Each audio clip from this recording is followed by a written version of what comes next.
Emily and I were eating breakfast when Lori walked into the kitchen, humming a pop tune I didn't know. She was wearing a pink velour tracksuit and carrying a gym bag with work clothes in it. "Do you have time for a snack?" I asked. Asked me. "No," she replied. "I'm already late for practice. I'll grab a snack when I get to the paper." "I'll see you tonight," she added, waving cheerfully. As she turned to leave, my gaze was caught by the glint on the juicy logo on her sweatpants. I smirked at Emily and shook my head.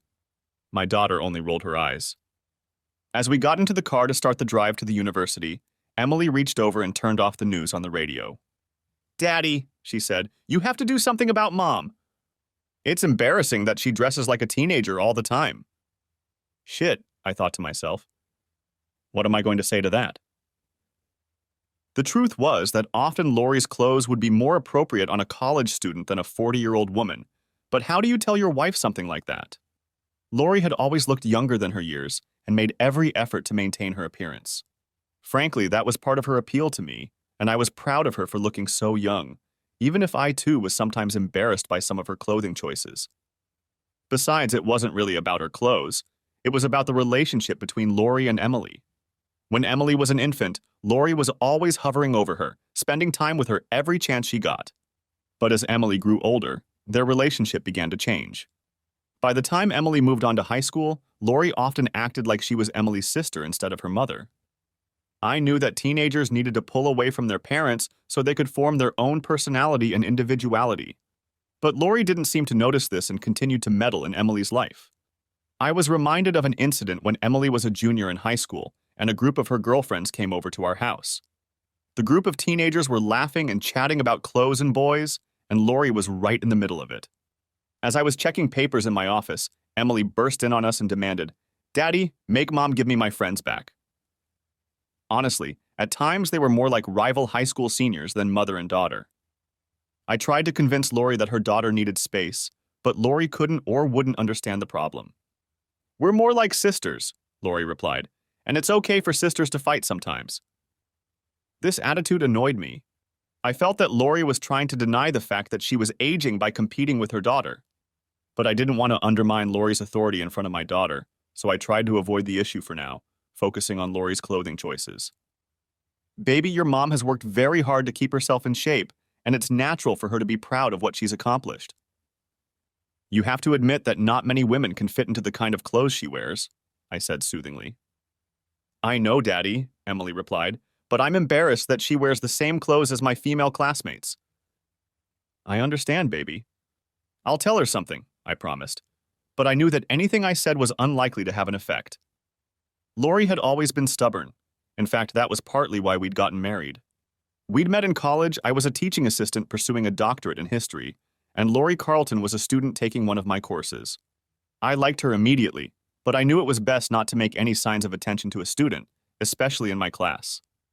But she couldn't help but notice my frequent glances and the attention I paid her, because she began to flirt with me more and more often. After almost every lecture, she would come up to me to ask me a question, flapping her eyes and often touching my arm or hand. In the lecture hall, she sat in the front row, her skirt pulled up high enough for me to see her gorgeous legs and sometimes a hint of lace. It seemed like she was trying to break my immunity. Nevertheless, I held out until the semester was over, and then I asked her out. The tension between us was building so much that by the time she returned to my tiny apartment after dinner, we were almost suffocating. Instead of burning out, over time our relationship grew into something more solid and inclusive. By the time she was ready to graduate, I realized she was the woman I wanted to build my life around. So when she brought me to Savannah to meet her parents, I intended to ask her father for permission to marry his daughter. When we arrived at Lori's home in Savannah, we were met at the door by Cecily, Lori's younger sister, who joyfully hugged Lori and greeted me. Cecily was an accidental child, born about 16 years after Lori. Perhaps as a result, Lori became a second mother and role model to her younger sister. But while Cecily's greeting was warm, her mother received me coolly, and her father was downright icy. All my attempts to get him on my side were flatly rejected. Rufus Carlton was a wealthy lawyer, prominent in Savannah society, and his daughter's plans did not include marriage to some leftist, starving intellectual. I tried to assure him that I considered myself politically independent and B. I had already managed to get my first teaching position at a university in Atlanta. Neither argument mattered in the slightest. Rufus had already charted a course for his daughter's life, centered on marriage to a suitable candidate from the local gentry. In his eyes, I was simply not good enough. I was angry at her father's high-minded rejection, but Lori was furious. That's when I realized how stubborn she was. Even though we had intended to spend a long weekend with her family, after a private conversation with her father, she jumped out of the house, grabbed her things, and demanded that we return to Atlanta immediately. Along the way, I learned a lot about her tumultuous relationship with her father. Lori may have been the oldest, but she acted more like a second child, constantly rebelling against the restrictions her father tried to set. They were like oil and water, except not only did they not mix, but they couldn't coexist next to each other. "I'll be damned if I'm going to let my father run my life," she said firmly. When we finally got back to my apartment, she grabbed me by the shoulders and asked me almost angrily, "Do you still want to marry me?" When I readily confirmed that I did, she said, "Okay, let's go." With those words, she dragged me back to the car and drove me to the Fulton County Clerk of Court's office, where we got our license and were married on the spot. Thank goodness there is no waiting period in Georgia. The result of Lori's defiance was that upon learning of her act, her father cut off all contact with his daughter. There was no contact for birthdays or Christmas. Not even the birth of a grandchild could melt the ice. What's more, the freeze extended to the rest of the Carlton family. Early on, Lori received a letter from her younger sister, but it consisted mainly of a request for Lori to ask her father for forgiveness. Lori did not do so. I tried several times over the years to repair the relationship because I felt that family was too important to write it off as some kind of hopeless debt. But my attempts were ignored. I had no doubt where Lori got her stubborn streak from. Immersed in my memories, I was surprised to realize that we had made it to campus and were headed toward the bookstore. I pulled a few strings and managed to get Emily a summer job there. When she opened the car door to get out, I grabbed her arm. "Hey, what time should I pick you up this afternoon?" She hesitated for a moment, then turned around to smile at me. "You don't have to pick me up, Daddy. I'll make my own way home." I tried not to frown, but I still felt my gut clench. I was morally certain that her boyfriend, Brandon Hilton, would drive her. It's natural for a father to have custody of his daughter, but my doubts about Brandon went beyond the usual paternal reservations. He was a third-year law student, and it bothered me that someone so senior was showing interest in a freshman. I knew that many upperclassmen pounced on new female students like wolves on newborn lambs.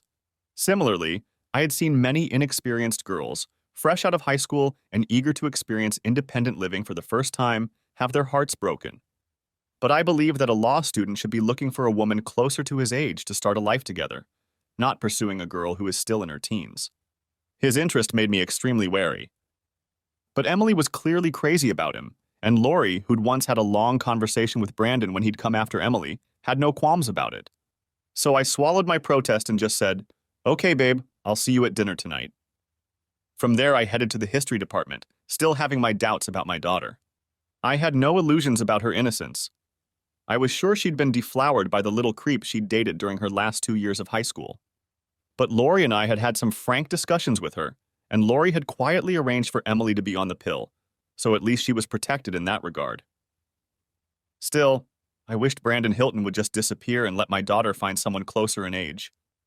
Sighing, I made my way to my tiny office and started going through the administrative minutiae that colleges require even for summer sessions. But this chore couldn't contain my enthusiasm as I began to think about the course I would be teaching.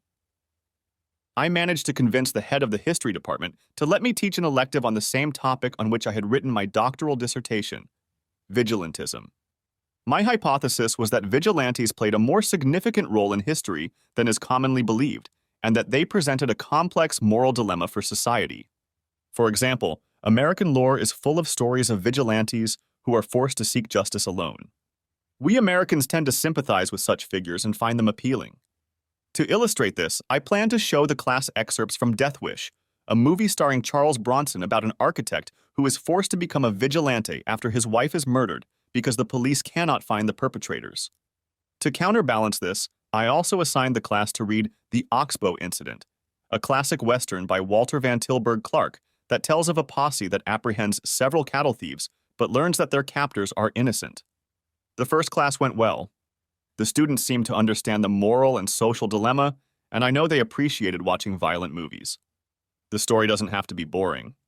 So when I got home after lunch, I was in a good mood, and it stayed that way until the front door slammed, and I heard Emily running to her room in tears.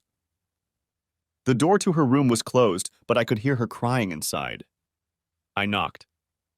"Can I come in, Emily?" "Okay, Daddy," I heard her mumble, turned the knob, and entered. Our daughter was lying face down on the bed, her back rising and falling with sobs. I sat down beside her and pulled her to me. She didn't resist. In fact, she clung to me as she had when she was a little girl with a scraped knee. Her tears wet the front of my shirt. I ached for her obvious pain, but some part of me was glad she still needed her daddy. "What happened, baby girl?" I asked, lifting her chin so I could see her face. "Brandon left me," she managed to mumble before her crying resumed. "Oh, baby, I'm so sorry," I told her, but I wasn't being completely honest. If Brandon Hilton was out of her life, that was fine with me. However, I knew I couldn't tell her that, so I just hugged her and stroked her back, trying to comfort her while she cried. After a while, I heard Lori walk in and hoped that a little feminine perspective might help. Leaving Emily in her room, I hurried downstairs to consult with my wife. "We had a bit of a tragedy today," I explained to her. "Brandon dumped Emily, and now she's inconsolable." "Good," Lori replied. "About time." I was taken aback. I'd expected a little more motherly sympathy. "But I thought you liked Brandon," I replied. "He wasn't right for her," Lori replied sharply. "Don't you have something to say to her?" I asked uncertainly. "Right now, it's best to leave Emily alone. She'll get over it soon enough. Girls that age do that." I was surprised. I thought Lori would be caring and sympathetic, and it turned out that role was mine to play. Once again, I mentally shook my head at the enigma of the mother-daughter relationship. "I hope you're right," I said, and left the matter at that. My doubts only increased when Emily never came down for dinner that night. She had some breakfast the next morning, but immediately felt nauseous and went back to bed. I informed the bookstore manager that she was sick and hoped Lori's assessment was accurate. Emily went to work the next day, but still hadn't eaten much. She'd given up on the idea of breakfast altogether. I started to wonder if she'd gotten some kind of stomach flu, but she said she was fine, so I let it go. It was clear to me that she was still deeply upset about the sudden breakup with Brandon, but Lori seemed to be right. She was feeling a little better. That assessment only lasted until Friday. I stayed at the office late that day, trying to get some extra stuff done so I wouldn't have to work over the weekend. As a result, I got home at almost 6 p.m. Setting my laptop aside in the study, I went in search of Lori and Emily. The door to Emily's room was closed, and I heard crying coming from inside again. I knocked gently, and when I opened the door, I found Emily in tears on the bed. When she looked up at me, there was sadness mixed with fear on her face, and for a second I thought she was going to run away. But then her shoulders slumped, and she suddenly threw herself into my arms, crying even harder. "Baby, baby, what's wrong?" I begged. "What happened?" She held her face buried in my shoulder for another minute, and then she looked up at me with an anguished expression. "Oh, Daddy," she sobbed, "I'm pregnant." I felt slightly dizzy, turned around and sank down next to her on the bed. I was so shocked and dazed I could barely think straight, and I heard myself ask two of the stupidest questions of my life. "Are you sure?" sighed I. Then, realizing how stupid that question was, I added, "How did this happen?" Thankfully, Emily was so upset that she simply answered my nonsensical questions. "I took one of those home pregnancy tests yesterday and it came back positive. So today I went to the student health center, Daddy. The doctor said I'm about 6 weeks pregnant." "But you've been on the pill," I protested. "You can't be pregnant." "I know," she sobbed. "I told the doctor that. But she said the pill doesn't work 100% of the time and that I must be one of the lucky 1%. I pulled her against me, and at that moment I think we both wished she was still a little girl, and this was all a bad dream. We sat like that for quite a while, not talking, just holding each other. Finally, I loosened my grip so I could look at her again. "What's your mom going to say about this?" I asked. "She doesn't know yet, Daddy. Mommy hasn't come home yet." I was annoyed with Lori. Of all the days to be late, This was the one when I really needed her advice and perspective. But I pushed the irritation to the back of my mind because I knew my daughter needed me. I glanced at the clock on her nightstand and saw that it was 7 o'clock. It's getting late. Let's go downstairs and see if we can get something to eat, I said to Emily. We walked to the kitchen together and found some leftovers in the refrigerator that we could heat up. After we ate for a while, I asked her, "Have you talked to Brandon about this?" Her face darkened again. I tried to call him today, but his number was disconnected. His landlord said he was out of town and didn't leave a forwarding address. About what I expected, I thought unpleasantly, but I didn't say anything out loud because I didn't want to upset Emily any further. So I asked the question that had been weighing on me the most since I'd learned of her condition. Have you thought about what you want to do next? I deliberately phrased the question ambiguously, but Emily understood exactly what I was asking. Oh, Daddy, I don't know what I want to do. I'm not ready to be a mother, and having a baby would really mess up my college education. But I just don't think I can get it over with. More tears streamed down her cheeks. Though her next words were soft, they were decisive. Daddy, I think I want to have a baby. I walked around the table and hugged her. If that's what you decide, honey, Mommy and I will support you in any way we can. We'll get through this. Emily looked up at me. I love you, Daddy, was all she said, but it was enough. I sat back down and we finished dinner. Another glance at the clock showed it was past 8. Where on earth was Lori? I tried calling her cell phone, but it must have been turned off because my call went straight to voicemail. Then I tried calling her office at the newspaper, but there was no answer there either. Finally, I decided to call Jackie, her best friend. But when I reached her, Jackie said she hadn't talked to Lori in days and didn't know anything about Lori's plans for the evening. When I hung up, Emily looked at me with concern. Is everything okay with Mom? She asked. She probably has some kind of meeting or interview tonight. She probably told me about it and I forgot, I reassured Emily. In fact, I was pretty sure there was nothing on Lori's calendar that would cause her to be late today, and I was starting to worry. But I didn't want to worry Emily. She had enough to worry about already, so she and I went into the room and turned on the TV. One of those talent search programs was on, and she and I passed the time by making snide remarks about the performances and the judges. By the time the program was over, Emily was half asleep and I advised her to head to bed. You've had a pretty rough day, I told her, and you could probably use some sleep. I'll let your mom know what's going on when she gets home and we can talk about it tomorrow. Emily left for her room and I was left waiting for Lori. Where was that woman? I was awakened by the sun streaming through the windows of the room, and I shuddered at the realization that I had fallen asleep on the couch. I quickly got up and checked our bedroom, but Lori wasn't there. I checked the garage just in case, but her car was still gone. Now I was really worried. I called her cell phone again, but got nothing. There was no answer at her office either. After much searching, I found the home number of her supervisor from the newspaper. His answer was even more disturbing.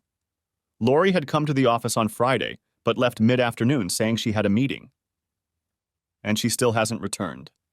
I'd never had to look for a missing person before, and I had absolutely no idea what to do.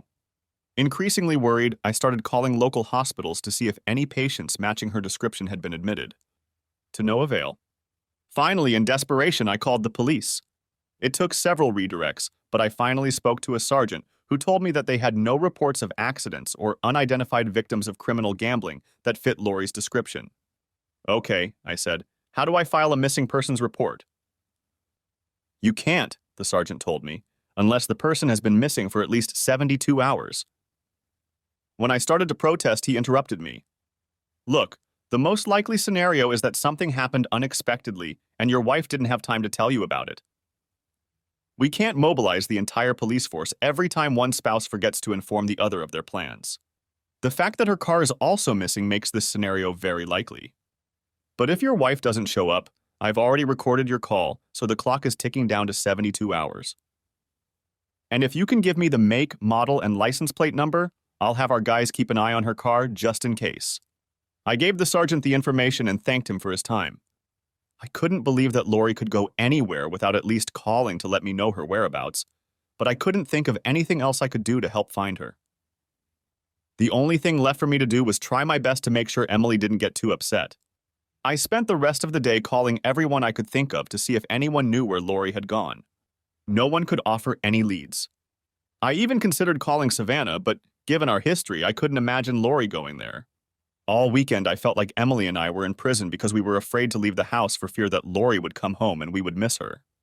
We felt cut off from the rest of the world. The phone rang a few times, but each time it was only a concerned friend hoping for good news. Loneliness, anxiety, and depression were our only companions. On Monday, Emily was still plagued by morning sickness, but she discovered that if she didn't eat or inhale the odor of breakfast being prepared, the worst effects could be avoided. Accordingly, I switched to cold cereal, although I still made coffee. I persuaded Emily to go to work at the bookstore, if only to take her mind off her mother for a little while. She finally agreed. I dropped her off but went back home to wait. I didn't have a lecture until 1 p.m. Around 10 a.m. the phone rang, and to my surprise it was the same police sergeant I had spoken to on Saturday. "Mr. Manning, have you heard from your wife yet?" he inquired. I informed him that I had not. "Very well. It has been 72 hours, so we are going to activate your missing persons report. Can you come down to the station and help us fill out the forms?" "Sure," I told him. "I'll be right down." When I arrived at the police station, the detective from the missing persons unit took me to his desk.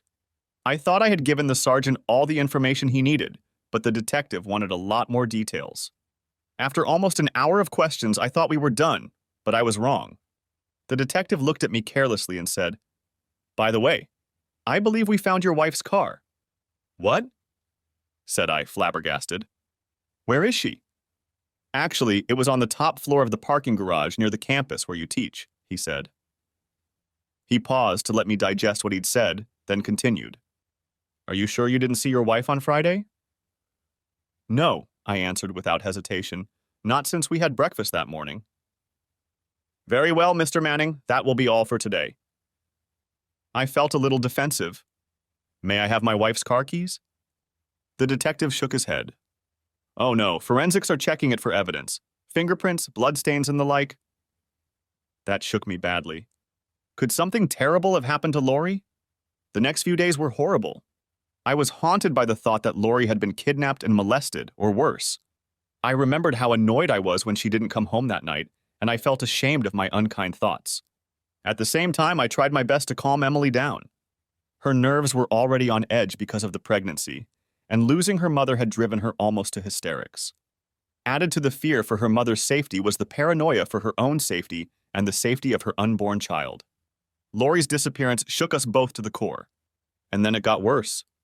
A missing persons detective called me and asked me to come down to the station. When I arrived, I was ushered into a small room where another detective was waiting. The first detective introduced her as a homicide officer. When I heard this, I thought I was going to faint.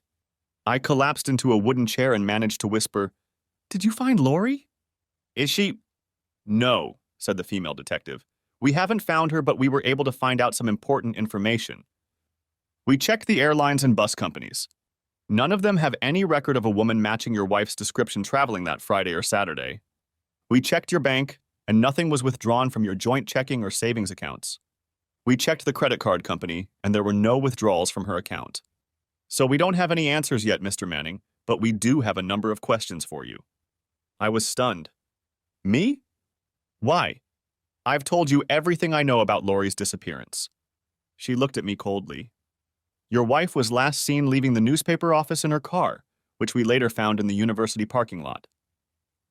"We went through her entire car, Mr. Manning. The only fingerprints we found other than hers were yours." "How do you explain that?" I was dumbfounded.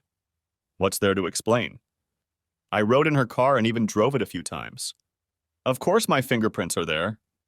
How good was your relationship with your wife, Mr. Manning?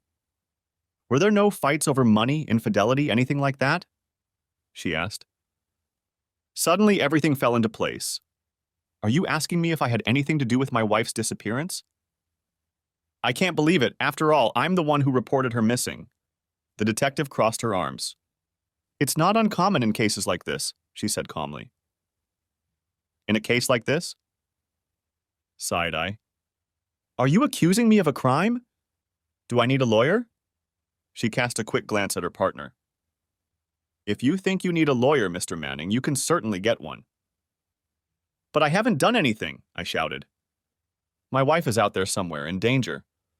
You ought to be looking for her, not pestering me with silly questions and innuendos. Calm down, Mr. Manning, said the first detective. We're just trying to find possible motives for your wife's sudden disappearance. You're the most logical person to start with, wouldn't you agree? Don't you want to help us find her? Still frustrated, I sat back in my chair. Of course I do, I replied sharply. Okay, what do you want to know? Were there any problems between you and your wife, Mr. Manning? No, I answered confidently. None at all? She asked. Not a single disagreement? Well, nothing serious, I said. What are some minor problems? She pressed. We've had the same arguments as any couple married for 20 years, I said. You know, like disagreements about how to raise our daughter. She leaned across the table to me. Has there been any disagreements about your daughter recently, Mr. Manning? Any events or new situations involving her? I slumped back in my chair. Unmarried motherhood was not the shameful event it once was. Still, I was uncomfortable talking about it. Yes, one situation, detective. My daughter is pregnant. The two exchanged glances. The man spoke quickly. And what was Mrs. Manning's reaction when she learned of your daughter's condition? Before I could answer, the woman entered the conversation. Maybe that's what made her run away? Maybe she was upset by the news? Did you argue with your wife about what happened? Did you do something to her in the heat of the argument? I jumped to my feet and leaned across the table toward the woman with anger. The male detective quickly grabbed my arm and sat me back in my chair. Calm down, Mr. Manning, calm down! He threw the woman an angry look. My partner got a little carried away. We're just trying to explore all the possibilities. I took a deep breath and tried to relax, but the detective wouldn't let go of my hand. I kept my eyes on the woman who was stepping back nervously. The only person I love more than my wife is my daughter, and I would die trying to protect either of them. For that matter, Lori didn't even know about our daughter. The night I found out about my daughter's condition, Lori didn't come home. I looked over my shoulder at the detective standing behind me. I've had enough of these insinuations to last me a day. Unless you're going to accuse me of a crime I didn't commit, I'm out of here. It's okay, Mr. Manning, the detective said behind my back, loosening his grip and pointing me toward the door. We don't have anything else for you at the moment. He swung the door open in front of me. However, we may need to ask you more questions later. I started to walk out the door, but he stopped me. One last thing, Mr. Manning. Don't plan on leaving town anytime soon. I gave him a glare and walked out. The door closed behind me and I heard angry voices. As I drove home, I was so angry I was shaking. But as my adrenaline levels started to drop, I began to rationalize what had happened. Of course they have to check all the possibilities, I told myself. But that didn't make me feel any better. I was doing nothing but trying to find my missing wife. I couldn't even think about the accusation that I might have hurt Lori without my blood pressure rising. Why would she even think that? I angrily growled. Of course, when I got home, Emily wanted to know what I'd learned from the police. I didn't want to upset her further, so I just told her that they didn't have any new information, but they just wanted to double-check some details. Afterward, I bitterly thought, now I'm starting to lie to my own daughter. What the hell? The next day brought a new humiliation. The police came to our house with a search warrant. I had to sit on the deck for 2 hours while they went through the house, looking in every nook, cranny, and cranny. I don't know exactly what they were looking for, but whatever it was, they didn't find it. I used the time to call my lawyer. It looked like I was definitely going to need one. But just as the police were about to leave, a tow truck pulled up to our driveway and took my car away. They promised I could have it back in a couple of days, but since they still had Lori's car, I had to have a neighbor drive me to the rental place so I could have transportation. The only blessing was that Emily wasn't around during this ordeal. But neither she nor I were able to avoid what happened next. 2 days later, I opened the local news section of our newspaper and found the following headline. Husband is person of interest in local woman's disappearance. The article recounted Lori's disappearance again and added information about the search warrant and checks made on my car. The article never said it in so many words, but it clearly implied that foul play was likely and that the husband, me, was the most likely suspect. Emily cried after reading the article, and I called my lawyer in a rage. Is there nothing I can do to stop this? They've practically tried and convicted me already. and they don't even know if a crime was committed. I want to sue for defamation. My lawyer did his best to calm me down. John, I've already looked into the matter. At a guess, the police may have planted this story to try to pressure you. But you'll never be able to prove it because reporters aren't required to reveal their sources. As for libel, there are no factual inaccuracies in the story. It is just the way they are presented that is so defamatory. Remember, Lori has a lot of friends at the paper. You'll just have to be patient until it resolves itself. Bitch! I swore helplessly to myself. When I walked into my office at the university that afternoon, I found a note on the door asking the chairman of the history department to admit me. As soon as I reached Henry Vance's office, his secretary immediately ushered me inside. He got straight to the point. John, in light of the whole Lori thing, we think it would be best if someone else took over your summer session until this matter is settled. Henry, I said, it's Lori who's missing, not me. Of course, it's very hard for me right now, but there's no reason why I can't continue the course. Of course, he said. Of course, but with that cloud over you, if you continue teaching, it will look bad for the department and bad for the university. You understand, don't you? I jumped to my feet. Oh, I understand, all right. I understand that you want me to disappear, even though no charges have been brought against me, and there is no evidence that a crime was ever committed. Henry, you're a professor of American history, for God's sake. Don't you realize that a man is presumed innocent until proven guilty? He obviously did not expect me to object and was dumbfounded. I felt I had the upper hand and continued. Isn't it ironic that I'm teaching a course on the role of vigilantes in history, and you're ready to stage an old-fashioned lynching? Good God, John, that's not it, he hissed. Not that? Well, tell me, I continued, is the rector willing to support you if I refuse to go? Have you checked with the faculty senate to see what they think? Because unless you have checked, and unless you have been given direct authority to suspend me, I will return to this lecture hall this afternoon and give my course. And if you try to stop me, I promise I'll make such a fuss that you'll be the one asked to resign. He sat down abruptly in his chair and I leaned back against his desk. I love this university and I will never do anything to damage its reputation. That includes me not succumbing to some misguided notion of frontier justice from a man who is not authorized to act and doesn't know the facts. With these words, I turned and walked out of his office. I wondered if anyone from security was waiting for me as I went to the lecture hall for class, but the only people who showed up there were my students. Interestingly, attendance was perfect. I guess it helps to have a famous lecturer, I thought wryly. I had planned to give a lecture on the comparison between vigilantes and terrorists, but I decided to skip that discussion and tell them about myself. I assumed that everyone in the class knew about my situation, and I thought that what was happening to me might be instructive. So I began the discussion by recounting the events of the past 2 days, including news about me and my meeting with the chair of the history department. I began by reading a newspaper article about Lori's disappearance. And here's a question for you. Can the media ever become vigilantes?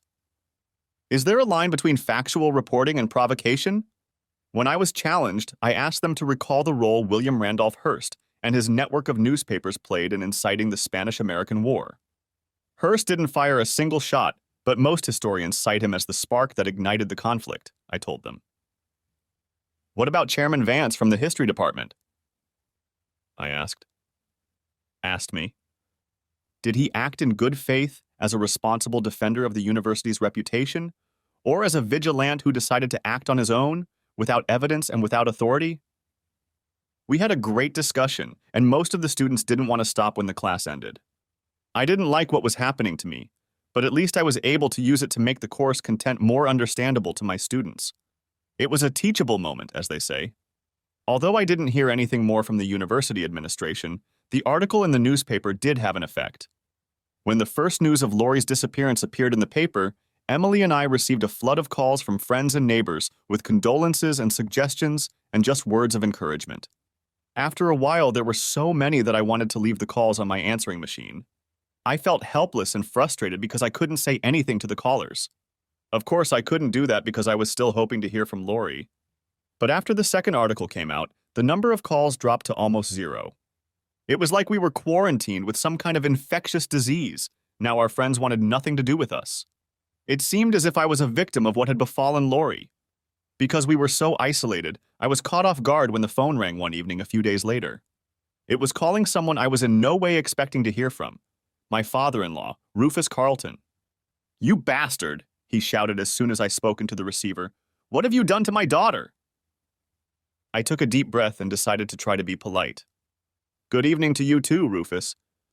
To answer your question, I will say that none of us know what happened to Lori, and we're doing everything we can to find her." "Don't give me that nonsense," he muttered back. "When a wife goes missing, it's always the husband's fault. I knew you were nothing but trouble from the moment I met you, but Lori wouldn't listen to me and turned her back on her family because of you." "But she's still my daughter, damn it, and I'm not going to let you get away with it.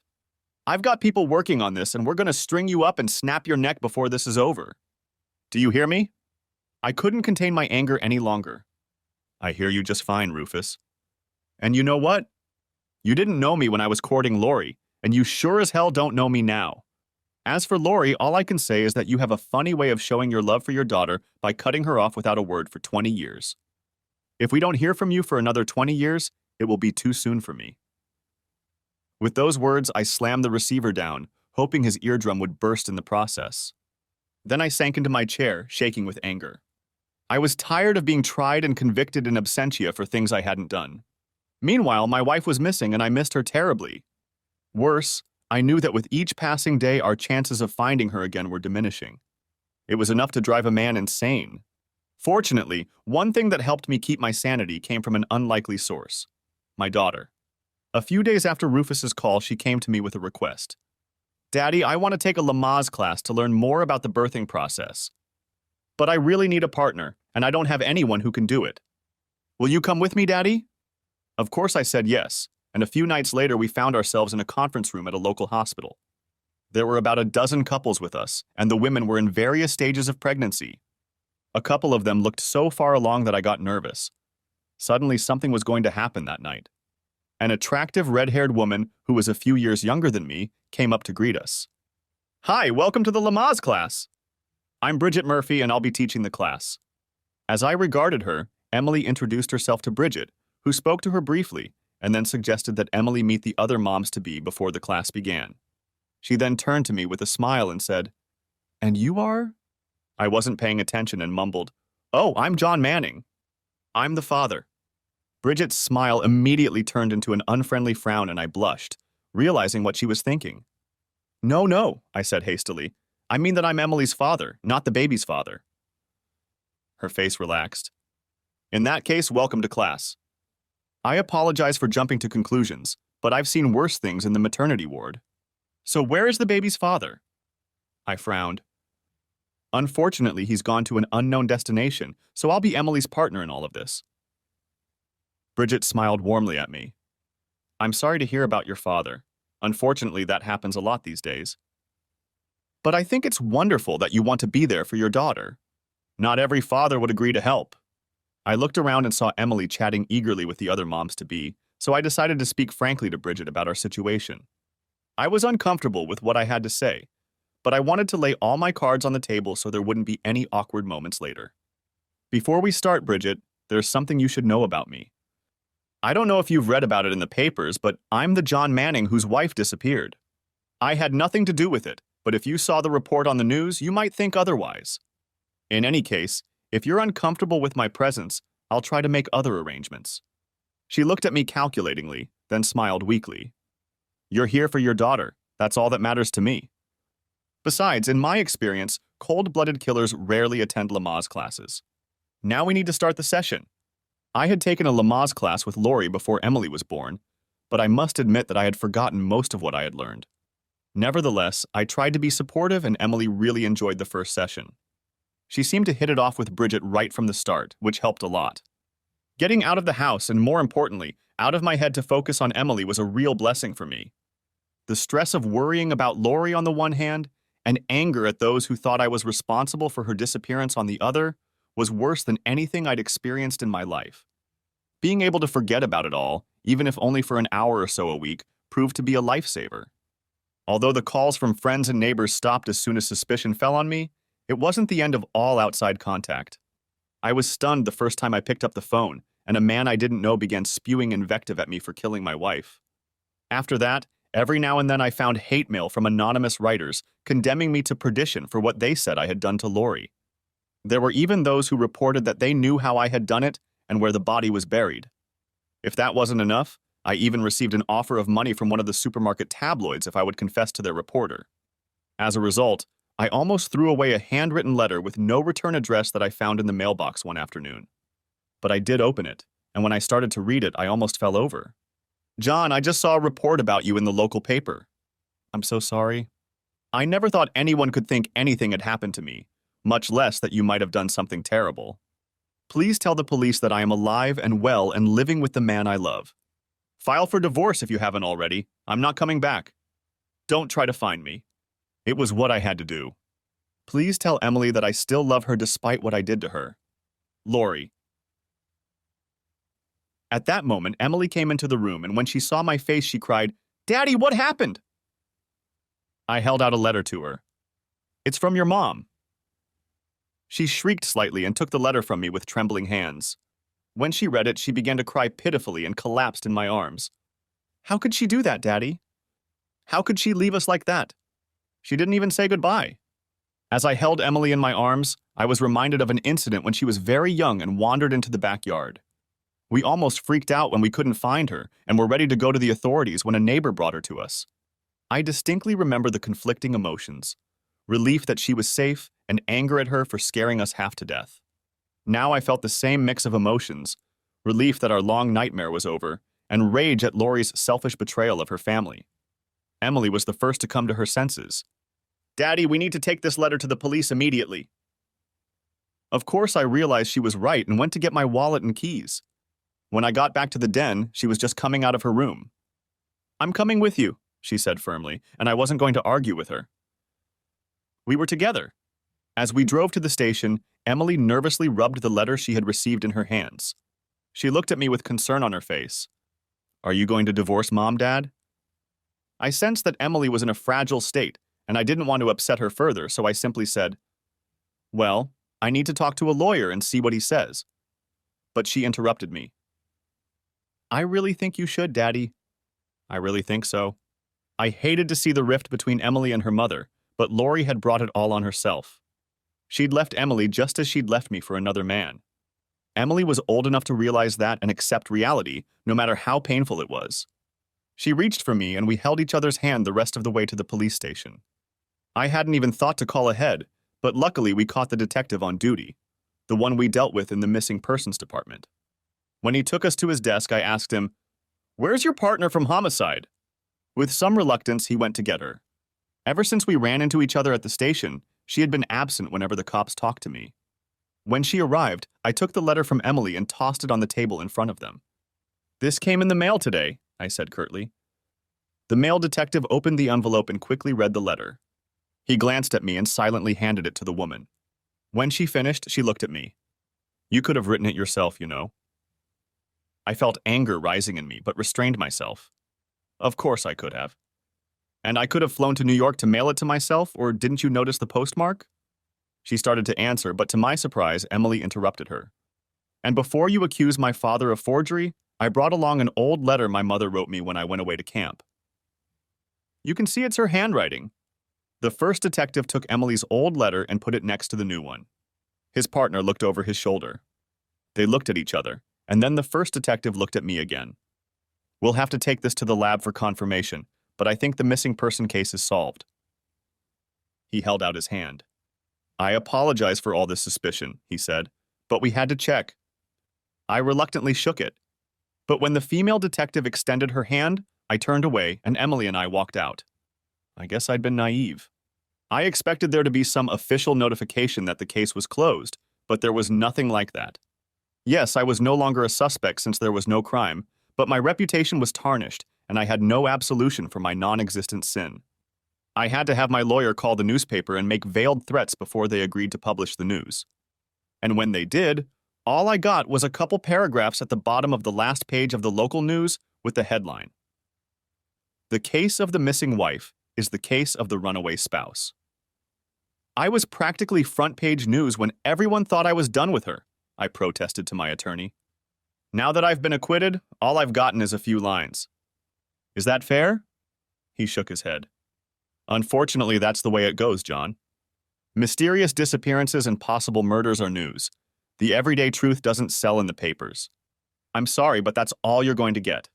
I gritted my teeth but realized there was nothing I could do to change the situation. In desperation, I made a photocopy of the short story and sent copies to everyone I cared about. I planted a copy on Henry Nance's desk, and he at least had the courtesy to make an embarrassed face and mutter congratulations. I even laminated a copy of the article and stuck it in my wallet so I could pull it out and show it to people when it came up. Unfortunately, I think a lot of people chose fiction over a true story. One thing I didn't do was send a copy to Rufus Carlton.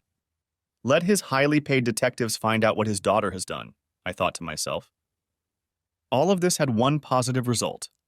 After the police confirmed the authenticity of the letter, I easily filed for a divorce on grounds of desertion and quickly obtained an absentee judgment. This resolved any potential legal issues and allowed me to be single again. Soon, I hoped, I could begin to move on with my life. Throughout this process, I continued to take Lamaze classes with Emily at Bridget Murphy's. Emily became close to Bridget, and several times the three of us would go out for coffee after class. Bridget's story was a sad one. She married her college sweetheart right after graduation, and before he was deployed to Afghanistan to fulfill his ROTC obligations. She became pregnant while he was on leave, but he was killed in an IED explosion before she learned the happy news. Shortly afterward, Bridget had a miscarriage and lost the baby. She also lost the opportunity to have more children. Such terrible circumstances would have stunned many people, but instead of giving in to despair, Bridget somehow found the strength to dedicate herself to helping others. She enrolled in nursing school and specialized in midwifery so she could help other women give birth. One manifestation of her dedication was the Lamaze classes she taught. I was amazed at her resilience and amazed at her ability to work with young moms. I once told her, "As a professional educator, I must say I'm impressed with your ability to teach these women skills that don't come naturally. You have a real gift." She blushed and said it was only because her class was so motivated, but I knew it took more than motivation to get a good education. Emily and I were driving home from class one evening when she surprised me with a question. "Did you notice what Bridget is wearing today?" she asked. I couldn't tell Emily what outfit Bridget was wearing, but I did notice that she had changed out of her nurse's uniform into her regular clothes. "And she was also wearing makeup, Daddy." "Oh," I said dejectedly. "Well, that's nice." "Don't you see, Daddy? She's dressing up for you," Emily said in frustration. "Why would she do that?" I asked, not understanding. Emily shook her head, marveling at my stupidity. "Because, Daddy, she likes you. I think you should ask her out. It's high time you got back in the game. After my divorce became final, I started thinking about dating again, but I didn't do anything about it. After all of our friends were married, and I didn't know any single women. Sure, the campus was full of them, but they were mostly all Emily's age. There were a lot of reasons I didn't want anything like that. But Emily kept me on my toes, and at the end of the next class, I nervously approached Bridget and asked if she wanted to go out sometime. "You mean for coffee?" she asked with a twinkle in her eye. "No, I mean maybe dinner and a movie," I replied awkwardly. "With Emily?" she asked, and I could swear I saw a hint of a smirk at the corner of her mouth. "No," I stammered. "Maybe just you and me." "That is, if you don't want Emily to come. That would be fine too." Now she was definitely enjoying my discomfort. "No, just you and me, John." And so I started dating again. I was very apprehensive about rekindling the relationship. Not only had I been out of the game for 20 years, but my courtship with Lori had been filled with drama and wild swings of emotion. I was sure I couldn't go through that again. Bridget dispelled all my fears. She was extremely calm and centered emotionally. She really disliked games, and she was confident enough to not need constant stroking of her ego. In short, she was the anti-Lori, and that helped me get over the pain and resentment I felt about Lori leaving me. With Bridget, I was able to relax and be myself. I wasn't going to rush things, but truth be told, I was beginning to see how I was going to build a life together with her. Emily's baby was due around the 1st of March, and her pregnancy was going very well. Even the morning sickness disappeared after the first month. So I didn't regret taking a day trip to our campus in Columbus the day before Valentine's Day. It was only a 2-hour drive, and before I hit the road, I reminded Emily to call me on my cell phone if anything happened. The ride was pleasant, and I was able to conduct my business without incident. We had a late lunch, and before hitting the road back, I decided to check my phone for messages. To my dismay, the battery was dead and I hadn't noticed. I quickly grabbed my phone on campus to call my daughter, but there was no answer. This alarmed me, so I called Bridget to ask her to check on Emily and make sure everything was okay. When I reached her, Bridget's voice was nothing like her usual calm tone. "Thank God you called," she said. "Emily's water broke right after you left. She's in heavy labor at the hospital right now. Don't take any chances, but you need to get back here as soon as possible." Panicked, I jumped in the car and sped toward Atlanta. Usually the I-85 freeway is jammed with highway patrol cars because of Fort Benning, but I somehow managed to avoid the radar traps and made it to the hospital in only 90 minutes. When the elevator let me out into the maternity ward, the nurses quickly dressed me, but instead of leading me to the delivery room, they took me to a semi-detached room. As I entered the room, all I saw was my daughter lying in bed holding my own daughter, my granddaughter. My heart simultaneously clenched at the fact that I had missed the birth, and I was happy that mom and baby were okay. When my field of vision widened a little, I realized Bridget was standing by Emily's bedside with a wide smile on her face, cooing over the new life Emily was holding in her arms. Seeing me, Bridget smiled widely and began to step aside. "Now I'll let you be alone with Emily and her baby," she said, but Emily grabbed her arm. "Please don't go," Emily pleaded. She looked up at me. "Daddy, when I couldn't reach you, I called Bridget. She came to get me, brought me to the hospital, and coached me the whole way." All I could do was look at Bridget with sincere gratitude. I didn't have the words to express my appreciation.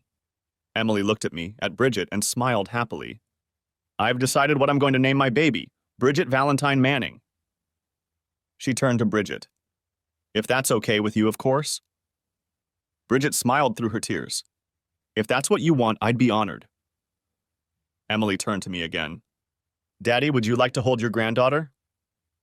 It had been a long time since I'd held a newborn in my arms, and this baby seemed much smaller than Emily had when she came into the world. But when I looked at baby Bridget's tiny red face, I was overcome with intense emotion and vowed to protect and support her as best I could. The circumstances under which she came into this world suddenly became far less important than the fact that she was here now and needed her family. Nature intended for people to have children while they are young for a reason. Over the next few weeks, I thought of this as I felt myself growing tired. Even though Emily was head over heels in her work, she still needed a lot of help. Newborns require around-the-clock attention, and more than once I came to class having barely slept the night before. Emily was holding up well and not complaining, but I could see that she was just as exhausted. In addition to playing with baby Bridget and changing her diapers, Emily had to breastfeed her. Bridget reminded me of how much energy it takes out of a mother. It was hectic, but we managed, and as the baby grew, we began to get into a routine, albeit a very different one. Once again, Bridget proved to be a lifesaver. She quickly enrolled Emily in parenting classes where she socialized with other parents of newborns. By the second month, Emily was already taking her new daughter to classes and was excited to get out of the house. One day, as Emily was leaving for one of these classes, I heard the front doorbell ring. This was not unusual. Emily was having a hard time handling the door with a baby in her arms. So when I opened the door, I smiled, but was stunned when I saw who was standing on the doorstep. It was Lori. Ever since I received Lori's letter and learned of her act, I had thought many times about what I would say to her if I ever saw her again. I longed for the opportunity to vent my rage, call her names, and demand answers to all the questions she left behind. But when I did, I was stunned. I hadn't expected to see her again, and now that she was here, I was at a loss for words. All I could do was stand there and stare at her. "Hello, John," she said warily. "Can I come in?" As if on autopilot, I backed away from the door and she came in and sat on the couch as if nothing had changed between us. I couldn't help but study her. She was still an attractive woman. But she also seemed older, with wrinkles under her eyes and a few lines on her face that I didn't remember. Her hair looked like she didn't pay much attention to it, which wasn't like her. At least her clothes were age-appropriate, I thought, remembering how she'd annoyed Emily with her overly youthful closet. "You really have a lot of nerve to show up here," I said finally. "Believe me," she said in a dull voice, "I was dreading it. I know you must hate me. I know how much I've hurt you." My anger was building up, but I tried to restrain it. "I don't think so, Lori. I don't think you even realize what you've done to Emily and to me. Forget the pain of being abandoned by Emily's wife and mother. Forget the humiliation of being left for another man. Forget about the fact that you left without saying a word, without explaining yourself, or even saying goodbye. Your disappearance made me the subject of a police investigation. They searched our house and impounded my car looking for bloodstains. Thanks to you, my reputation was tarnished. Our friends abandoned me, and I almost lost my job at the university. I received hate calls and letters because complete strangers thought I killed you and hid your body. There are people who are ready to lynch me if this case had gone on long enough. I shouted, taking a breath and lowering the volume. So no, I don't think you have any idea how badly you hurt me. As I spoke, her face went pale and she hung her head, unable to resist my anger. When I finished, she looked up and I saw tears streaming down her cheeks. She pulled a tissue out of her purse, wiped her eyes, and said in a low voice, "I'm so sorry, John. I had no idea about all of this. I'm so sorry." "I'm afraid sorry is not the right word," I said sharply. At that moment, I should have sent her away, but after so many months of reflection, I couldn't help but ask, "Why did you do it? What made you leave Emily and me?" "I didn't mean to do it," she whimpered. We started with some light flirting, and the next thing I knew I was falling for him and having a full-blown affair. I felt so young. I didn't mean for it to happen, it just did. "Oh yes," I said dismissively. "That's good old Lori. Choppy and carefree, stubborn and incredibly selfish. So selfish that she was willing to abandon her husband of 20 years, not to mention giving up her own daughter to continue her little affair." "No, you're wrong," she sobbed.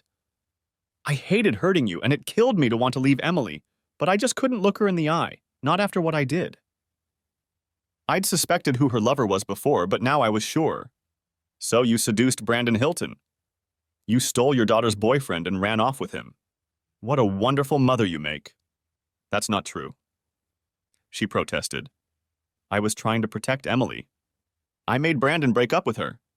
I knew it was a lie as soon as I heard it." "No, you weren't trying to help Emily. You made Brandon break up with Emily to prove you were more desirable than her. No wonder you can't look your daughter in the eye. It's just pathetic." She didn't try to refute my accusations, just covered her face with her hands and sobbed. But I wasn't done with my questions yet. "So after you won the contest with your daughter, you just decided to disappear without a word of explanation, without even packing a suitcase?" "It wasn't like that," she defended herself. "I left work early that day and went to his apartment too. You know. Anyway, when we were done and lying there, he told me he was going out of town in the afternoon. I begged him not to, but he was adamant. He got up to dress, and when I saw the suitcase he had packed, I thought, he is leaving me just like Emily. Then he turned and said, 'So are you coming or not?' I realized he wasn't dumping me. He still wanted me to be with him. I was ecstatic and crazy about him, and anyway, I just got in the car with him and we drove off," she said, shrugging her shoulders as if that explained everything. I knew Lori was impulsive, but this was more than I could have imagined. "You left taking only your clothes with you?" I asked in amazement. Her face reddened with embarrassment. "Well, I had some clothes at Brandon's apartment that I took with me in a gym bag, so I could change if I needed to after, practicing this." That little detail only increased my anger, but I ignored it because I still didn't understand. "What were you doing for money?" "You never wrote checks or used credit cards." "I felt bad enough about leaving you and Emily," she said quickly. "I couldn't take the money you needed to provide for her." By this time, I had already realized how self-serving she was, so I immediately let that explanation pass my ears. "No, that wasn't the reason.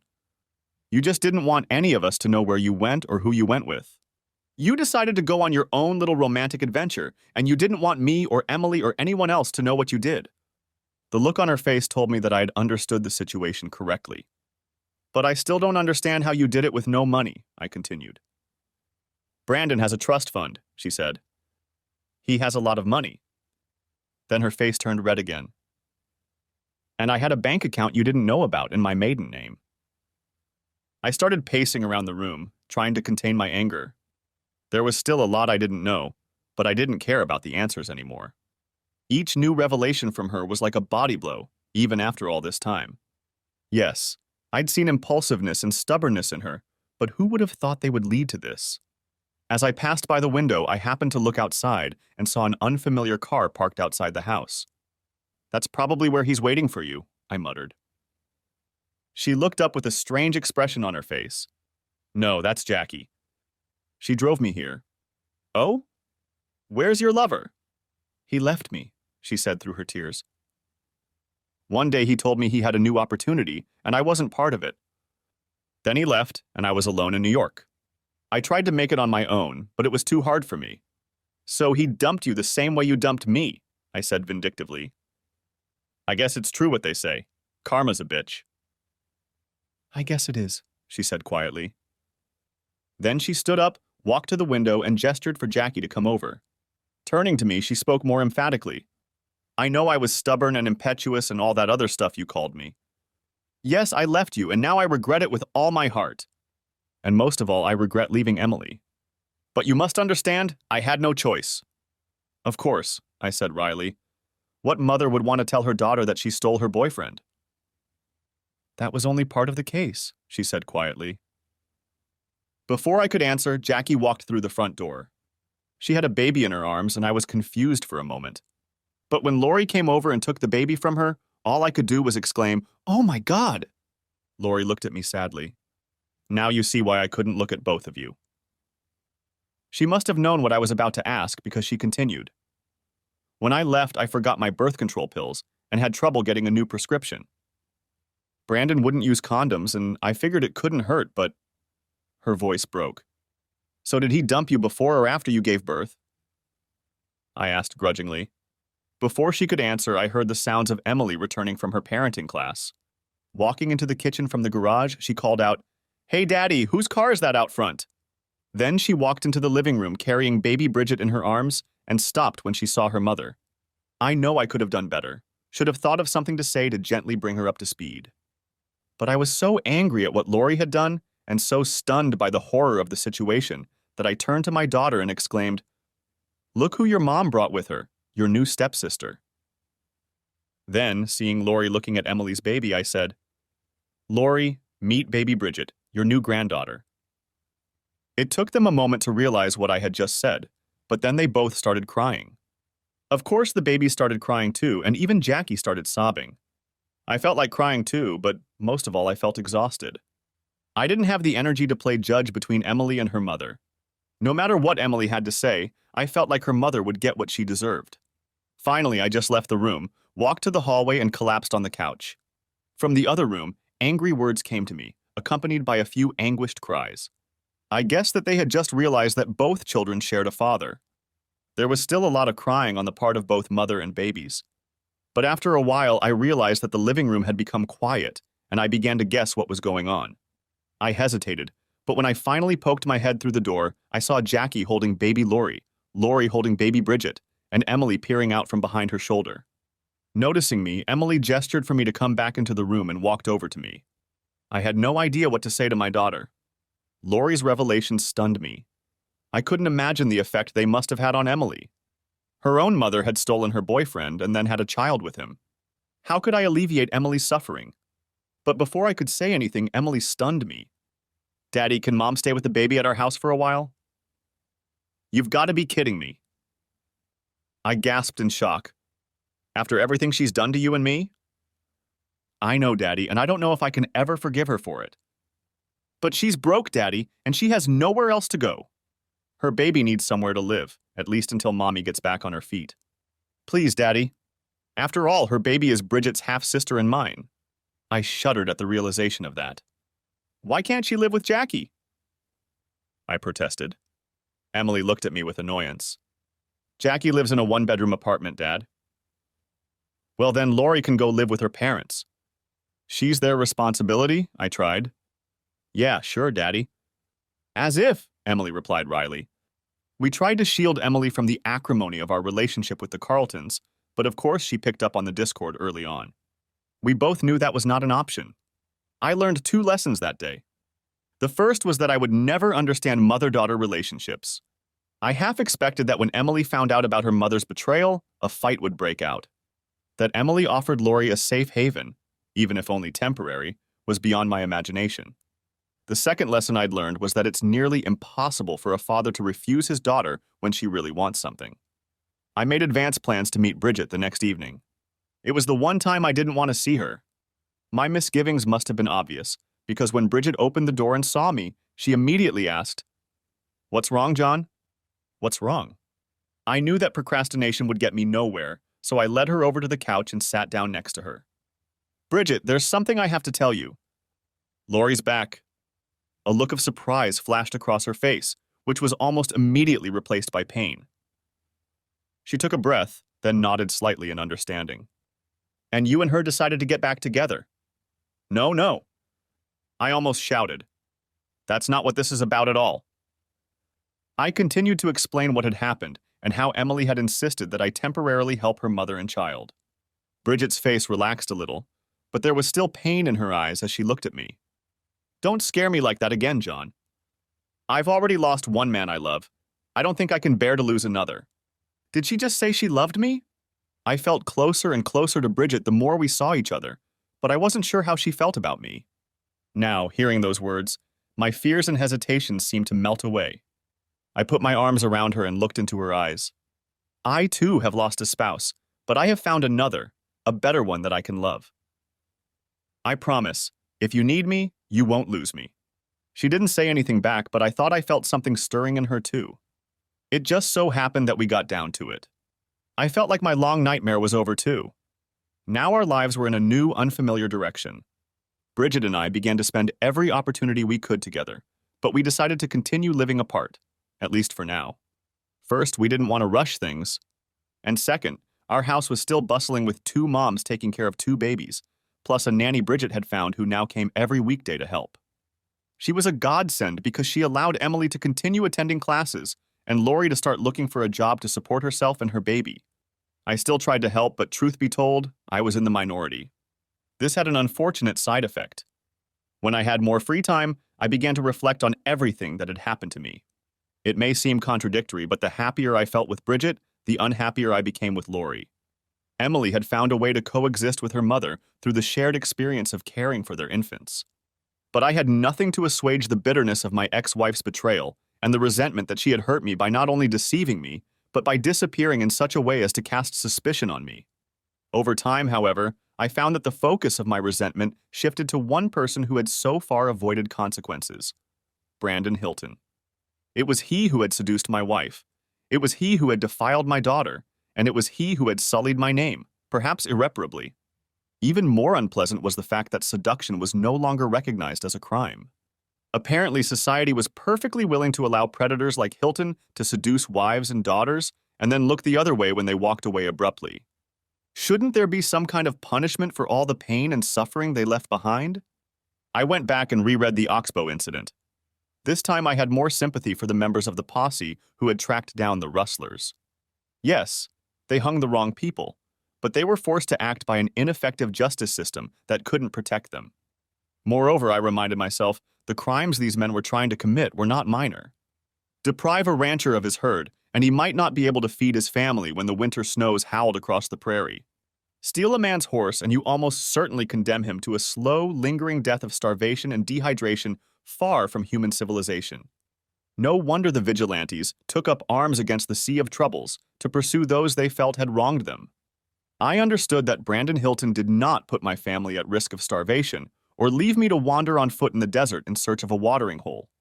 But he has done real, tangible harm to me and my family.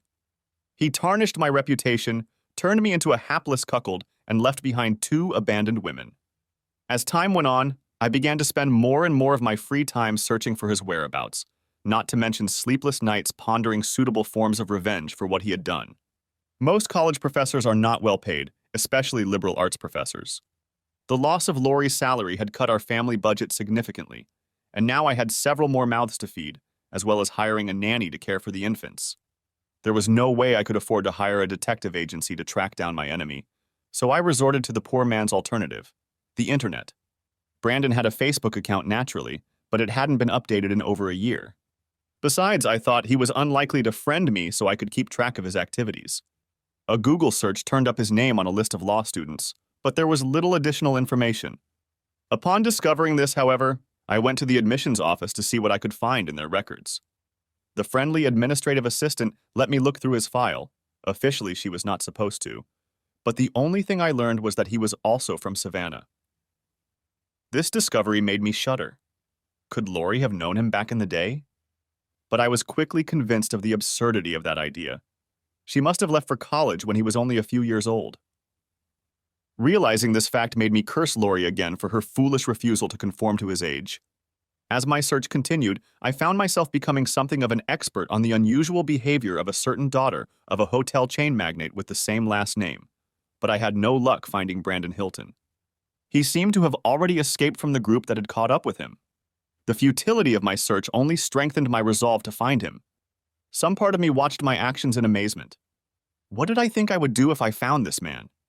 Fight him? I was neither a black belt in martial arts nor an expert in unarmed combat. Plus, he was 20 years younger than me and would probably kick my ass. How did I expect to get satisfaction from him if I could even find him? But those musings did nothing to assuage my anger. He had attacked my family, stolen my wife, and destroyed our home. He dishonored me and tarnished my reputation, insults that were unbearable to me.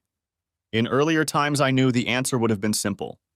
In the 19th century, when honor was involved, the offended party would challenge the other to a duel with swords or pistols. But I knew from my research that the military was largely responsible for stopping duels. Soldiers and sailors were having so many duels that the military declared it a crime. They needed soldiers on the battlefield. By the 20th century, duels had become a dead tradition. I knew the history and the reasons why society was so strongly opposed to all such extra-legal activities. But the same thought never left me. How could a man restore his honor without taking the law into his own hands, without becoming an avenger?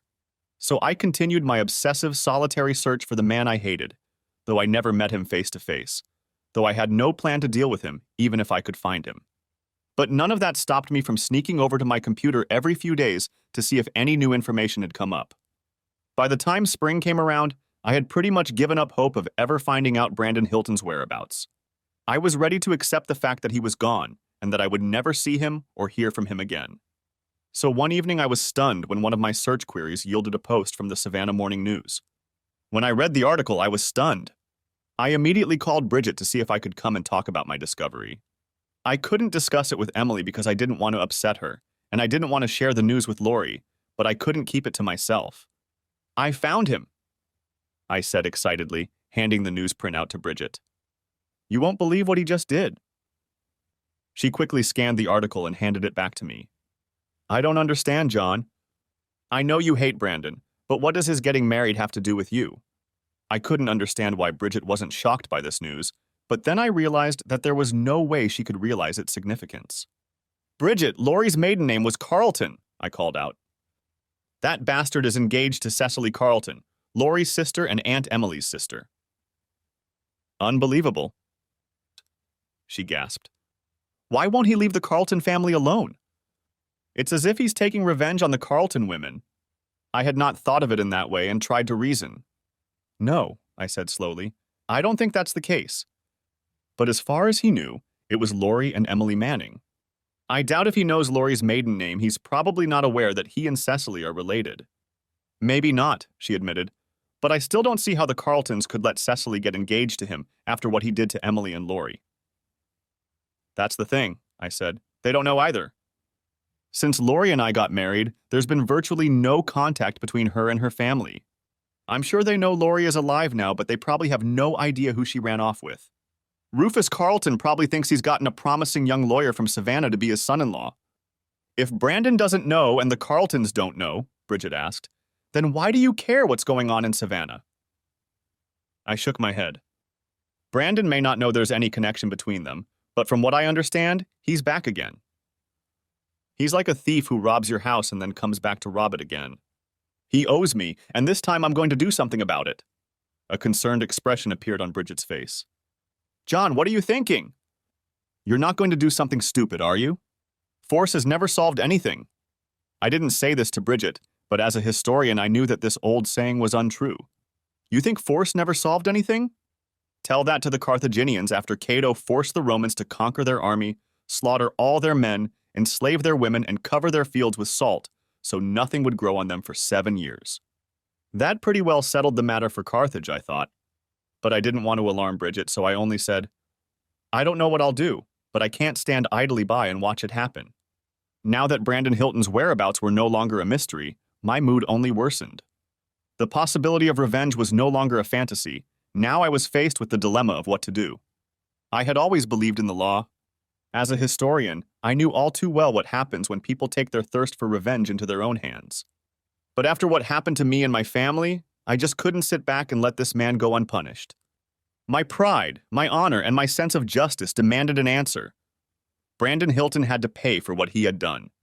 Finally, after a long, sleepless night, I made my decision. Having made it, I found that I could devise a plan to get satisfaction. I didn't have much time, but I figured I could do what needed to be done if I hurried. Now I began to use the internet to research the steps I would have to take and acquire the resources I needed to accomplish my goal. One by one, I found them. During this time, I was often away from home running errands, but I hoped that taking care of the 2 little ones would distract the others enough that they wouldn't notice how busy I was. The last thing I needed was a lot of questions and doubts.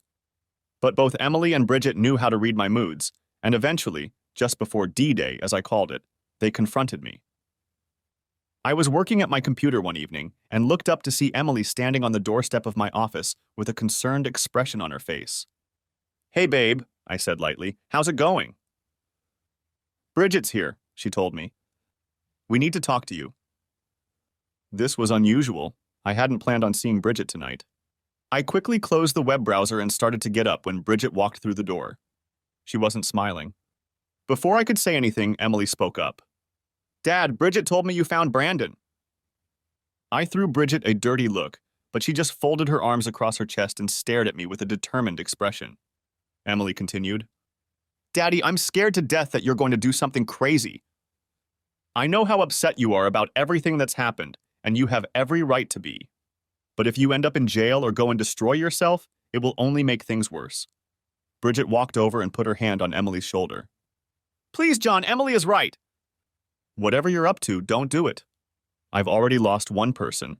I won't survive if it happens again. I saw the tears in their eyes, and in that moment I was tempted to forget my plans. These 2 women I loved more than anything in the world, and the last thing I wanted to do was hurt them. But I just couldn't call it off. A line from one of the Cavalier poets ran through my mind. I could not love you, my dear, so much if I did not love you more than honor. I walked around my desk and hugged them both. Thank you for caring about me. It means a lot. But you're both worried about nothing, I tried to reassure them. I'm not going to do anything stupid. You know me better than that. Emily raised hopeful eyes to me. Promise, Daddy? I remembered Emily as a little girl and held out my pinky finger to her. Pinky promise, baby, I vowed, and she took my finger with hers and smiled. But there was a flicker of doubt in Bridget's eyes, and I realized I hadn't fooled her. I guess losing a husband in battle has that effect on a woman. I'd have to be careful not to scare her into trying to stop me. I thought I did a pretty good job of calming Emily down, but my efforts were nearly undone when she picked up a package from the delivery service while I was still at school. When I got home, she held the box out to me with a concerned look on her face. What's this, Daddy? It says on the package that it's from the armory. It's heavy. I knew immediately what it was. I had ordered it a while ago and was worried if it would arrive in time. Nothing special, babe, just a gift for a colleague in the history department, I lied. She didn't say anything else, but I could see the doubt on her face. That evening, I was sitting in my office double-checking the driving directions diagram when Lori startled me by entering the room and closing the door. I'd made it clear that I wasn't happy to have her and her baby in our house, and so far she'd kept her distance. Well, what do you want? I asked coldly. For a while, she just stared at me, then her face turned red and she started to cry. I know I've hurt you, been unfaithful, made you suffer, and... She stopped to suppress a sob. And I know I have no right to ask you for anything, but... She had to pause again before she could continue. Just, please don't hurt yourself or go to jail or anything because of me. I've done enough for you. I just can't bear to be the cause of more pain for you, or Emily, or even Bridget. I sat still. That's your trouble, Lori. You always think it's all about you. But it's not about you, it's about me. I'm doing what I have to do. You're out of my life and you can't get back into it now or in the future. Do you understand? Her face went pale, then she turned and walked swiftly away. After a moment's thought, I reached into my desk drawer and pulled out a copy of the wedding announcement in the Savannah Morning News. I folded it and put it in an envelope. Then gathered all the essentials. Tomorrow was D-Day and I wanted to get an early start. Waking up early in the morning, I showered and shaved, grabbed my things and tiptoed into the kitchen to get some breakfast before heading out. I was just finishing my second cup of coffee when Emily walked into the room with the baby in her arms. She immediately noticed my suitcase and looked at me questioningly. "Where are you going, Daddy?" she asked anxiously. "I'll be back late tonight or early tomorrow morning, baby," I told her. "Where are you going?" she asked again, and I could see her anxiety growing. "It's okay, baby, I promise." "It's going to be okay," I told her, kissing both her and the baby on the forehead. Before she could speak, I reached into my pocket and handed her the envelope I had sealed last night. "Do me a favor, babe. When Lori gets home from work this afternoon, please give this to her." There was real fear in her eyes now, but before she could say anything else, the baby started crying, and while she attended to him, I took that opportunity to slip out the door. As I pulled out of the driveway, I wondered if Emily would wait for Lori to return before reading the announcement. That made me wonder, and I reached into my pocket and turned off my cell phone. I didn't feel like talking to anyone until I did what I had to do. It's about a 4-hour drive from Atlanta to Savannah, so I reached the city a little after noon. After eating a fast food lunch, I stopped at a cheap motel to rest and change. After all, I wanted to look good for the wedding. It was still spring, but it was already hot and humid in Savannah. There was a breeze blowing in from the ocean, of course, but it did little to lower the temperature. I wore the dark wool suit I'd brought with me. It was unremarkable, but acceptable for a wedding. That was fine with me. I didn't want to be noticed, at least not right now. The air conditioning in the car kept me comfortable during the drive to the cathedral, but as soon as I parked and started walking to the cathedral entrance, I started to sweat. I checked to make sure my jacket was buttoned. The wedding was invitation only, but no one ever checks the guest list. I waited for a group of guests to walk up the steps and join them. I even made idle conversation with one couple while we waited for the stewards to escort the ladies to the pews. When asked, I said I wanted to sit on the bride's side, not because I didn't care about the Carlton family, but because there were more people sitting on that side of the aisle. Best disguise, I thought. The cathedral was a beautiful place for a wedding. The high top of the nave was impressive, and the altar was strewn with lilies and white roses. The bride was beautiful in her long white dress as she walked down the aisle under the arm of her father. This old lecher was looking out at the congregation. I made sure to turn away as he passed my pew. The wedding mass was traditional. The priest even asked if anyone present knew of any reasons why a couple in love shouldn't get married. I was tempted to speak up but held back. The atmosphere was inappropriate for what I was about to do. After the wedding, the entire congregation went to the country club for the reception. I waited until most of the parking lot was clear and followed, not wanting to stand out in any way. The reception was held in the club's main dining room. Rectangular tables were arranged in rows along one wall, forming an elongated main table. The rest of the room was filled with round tables, each large enough to seat 8 people. The tables were arranged in a semicircle to leave an open area for dancing. I estimated that there were 60 tables in the room. I'd have a good audience for the performance. I found an unoccupied table at the back of the room and sat down. Must be employees or distant relatives, I thought. The other exiles at the table were glad for the company, and we struck up a leisurely conversation about the wedding, the reception, and how much Rufus must have spent. It must have cost him a fortune, one woman told me breathlessly. He hired Paula Dean to organize the whole thing. I believed her. The food was delicious. If this was going to be my last dinner, I thought, at least it would be enjoyable. After dinner, the wine glasses were removed and replaced with champagne flutes. I knew what this portended, and my stomach tensed. At dinner, I drank wine only a sip at a time because I wanted to have a steady hand. But I did accept the champagne flute, not to drink, but as a prop to help prepare my performance. The sound of Rufus Carlton's meaty finger tapping on the microphone drew our collective attention to the main table. After a few exuberant words about his daughter and her new husband, Rufus opened the microphone for toasts. A procession of friends and relatives followed, each of whom felt it their duty to share some mildly humorous anecdote about the bride or groom. Each toast was followed by laughter, applause, and more alcohol. As the ritual dragged on, I stood up and moved across the room toward the main table. After a few more offerings, things began to quiet down, and the best man, as I had hoped, asked, "Anyone else who wants some?" I raised my glass and exclaimed in a loud voice, "I have a toast." Since I was standing off to the side, it was hard for most of those seated at the head table to see me. I didn't think there would be many people in the audience who might recognize me, but I didn't want to take any chances. As I climbed up on the platform behind the honored guests at the head table, I saw that most of the audience wasn't paying any attention to me. That's going to change, I thought grimly. I took the microphone and cleared my throat loudly. I wanted to get people's attention, but my throat was suddenly dry anyway. It was time to get started. We've heard a lot of anecdotes about the past today, but I want to talk about the future of Mr. and Mrs. Hilton, I said in a falsely cheerful tone. And by future, I mean children, of course. This elicited laughter and a few cheers from the crowd. I predict that this couple will have many children in the future, I continued. I can't speak for Cecily, but I can definitely vouch for Brandon's abilities in that area. There were a few more chuckles, but a slight murmur went up in the audience, and I noticed a few people looking at each other questioningly. I spoke a little louder.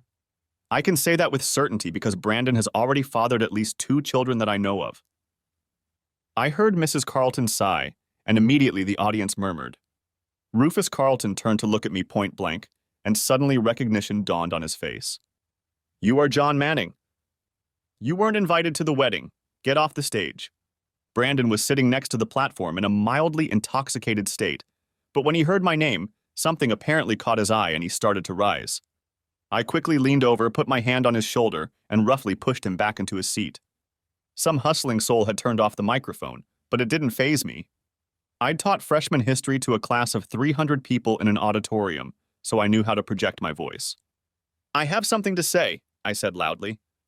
Rufus yelled again for someone to get me off the stage. To my right, a few young men, must be Brandon's friends, were trying to make their way through the tables to do just that. I was ready for it. I reached down, unbuttoned my jacket, and pulled my left side open to reveal the shoulder holster I was wearing. With my right hand, I pulled out a .357 Magnum with an 8-inch barrel and waved it toward the advancing men. Shouts erupted from the hall and the men hastily retreated. "Mr. Magnum and I want to say a few more words to you about Brandon Hilton," I said loudly, keeping my left hand on his shoulder. He looked up at me, and his eyes were as wide and white as the wedding cookies we were served for dessert.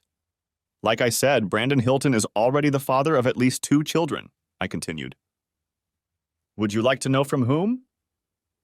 Turning to Rufus, I growled, "The first child was by your second daughter, Lori, and the second was by your granddaughter, Emily." I heard the bride scream and turned to her sternly. "That's right, Cecily," I shouted. "Brandon is the father not only of your sister's child, but also of your niece." The poor girl broke into sobs. I felt a little sorry for her, because this girl had never been unkind to me, but I couldn't say the same for the rest of her family. I turned to Brandon again. "You've always screwed around with whoever you wanted, someone else's wife. And you've always gotten away with it, haven't you, Brandon? But not now!" With those words, I reached up, grabbed Brandon by his curly blonde hair, and yanked him back. Simultaneously, I put the Magnum on the podium, reached into the sheath under my jacket on my right side, and pulled out my Bowie knife. I wanted to make an impression, and a huge knife with a blade as long as the barrel of the Magnum certainly succeeded. When he saw the Bowie knife in my hands, he instinctively raised his hand in an attempt to protect his face. This gave me the opportunity to take his hair. I pulled out a plastic bag and put a hair sample in it. "This should be enough for a DNA test," I told him, and the others gathered. Realizing that I wasn't going to destroy it, the young man slumped down in his seat. Looking down, I saw a dark stain spreading across the crotch of his pants. But I wasn't done with him yet. I reached into my jacket pocket, pulled out a stack of papers, and shoved them into his hands. "Brandon Hilton, this is a legal notice that you are being sued to establish paternity for the child you fathered with Lori Carlton Manning. You are hereby subpoenaed." I reached into my jacket again and pulled out a second packet. "Brandon Hilton, this is a legal notice of the filing of a paternity suit regarding the child you are fathering with Emily Manning. You are being served." I looked at him in disgust. "Don't even think about trying to disappear again.